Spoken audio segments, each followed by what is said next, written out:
Viewers আসসালামু আলাইকুম। আশা করি সবাই ভালো আছেন। চিতই পিঠা অনেকেই আছে পছন্দ করে, কিন্তু বাটাবাটি বা ব্লেন্ড করার ঝামেলার জন্য খেতে চান না। তাই আজ আমি আপনাদের সাথে শেয়ার করব কিভাবে বাটাবাটি বা ব্লেন্ড করা ছাড়া বাজারে কেনা শুকনো চালের গুঁড়ো দিয়ে চিতই পিঠা তৈরি করবেন। আশা করছি আজকের রেসিপিটি আপনাদের খুবই ভালো লাগবে। পিঠা তৈরির জন্য প্রথমে আমি এখানে 2 কাপ পরিমাণ শুকনো চালের গুঁড়ো নিয়ে নিয়েছি। বাজারে শুকনো চালের গুঁড়ো কিনতে পাওয়া যায়, আপনারা সেটা কিনে নিতে পারেন। আরও অ্যাড করে দিলাম 4 টেবিল চামচ ময়দা। আপনাদের বাসায় যদি ময়দা না থাকে সেক্ষেত্রে এখানে ময়দার জায়গায় আটাও ব্যবহার করতে পারেন। আমি যেহেতু 2 কাপ শুকনো চালের গুঁড়ো নিয়েছি, তাই আমি এখানে 4 টেবিল চামচ ময়দা ইউজ করেছি। তার মানে প্রতি কাপের জন্য 2 টেবিল চামচ ময়দা বা আটা ইউজ করতে হবে। দিয়ে দিলাম স্বাদ মতো লবণ। এখন সব শুকনো উপকরণগুলোকে খুব ভালোভাবে মিক্সড করে নিতে হবে। হাত দিয়ে খুব ভালোভাবে শুকনো উপকরণগুলোকে মিক্সড করে তারপরে অল্প অল্প করে পানি দিয়ে একটা সুন্দর ব্যাটার তৈরি করে নিতে হবে। একবারে কিন্তু বেশি পানি দেওয়া যাবে না, অল্প অল্প করে পানি দিয়ে তারপরে একটা ব্যাটার তৈরি করে নিতে হবে। চিতই পিঠার ব্যাটারটা কিন্তু একটু পাতলা হয়, তাই অল্প অল্প করে এখানে পানিটা দিয়ে তারপরে সব কিছুকে মাখিয়ে নিতে হবে।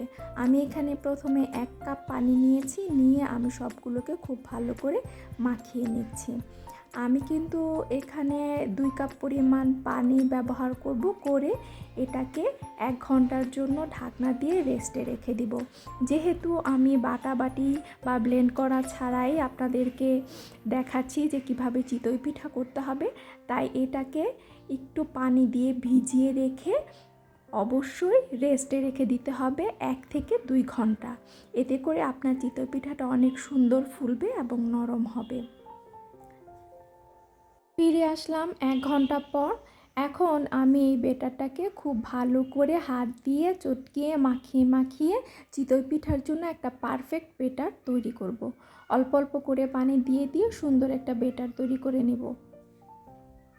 পিঠার ডোটা আমার তৈরি হয়ে গিয়েছে। আমি প্রায় 4.5 কাপের মতো পানি এখানে ব্যবহার করেছি। আর পিঠার ডোর ঘনত্বটা ঠিক এমন হবে। আমি কিন্তু এখানে কোনো বেকিং পাউডার বা বেকিং সোডা ইউজ করিনি। পিঠা তৈরির জন্য আমি এখানে পিঠার ছাঁচ বসিয়ে দিয়েছি। এটাকে মিডিয়াম হিটে আমি 5 থেকে 6 মিনিটের মতো প্রিহিট করে নিয়েছি। সামান্য তেল ব্রাশ করে নিচ্ছি। যখন পাত্রটা গরম হবে তখন তেলটা ব্রাশ করে নিতে হবে। আর প্রতিবার ব্যাটার দেওয়ার সময় অবশ্যই খুব ভালো করে নেড়ে চেড়ে তারপরে ব্যাটারটা দিতে হবে, না হলে কিন্তু নিচে ব্যাটার জমে যায় অনেকক্ষণ রেখে দেওয়ার পরে। এতে করে আপনার পিঠাটা কাঁচা থাকার সম্ভাবনা থাকবে। তাই প্রতিবার ব্যাটার দেওয়ার আগে ব্যাটারটাকে খুব ভালোভাবে নেড়ে চেড়ে তারপরে ব্যাটারটা দেবেন। এখন আপনি পরিমাণ মতো ডো দিয়ে এটাকে ঢাকনা দিয়ে 3 থেকে 3.5 মিনিটের মতো এই প্রথম পিঠাটা হতে সময় লাগে।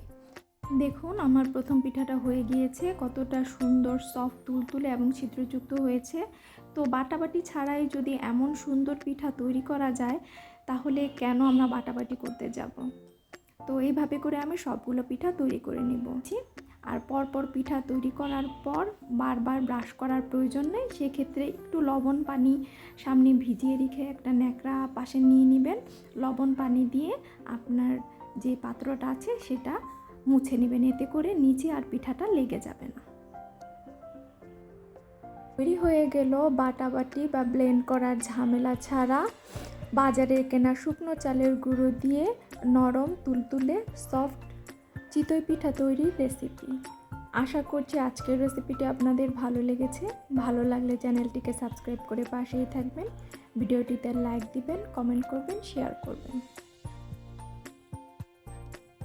আজ এই পর্যন্তই। পরবর্তীতে আবার নতুন কোনো রেসিপি নিয়ে হাজির হব। সেই পর্যন্ত ভালো থাকুন, সুস্থ থাকুন। আল্লাহ হাফেজ।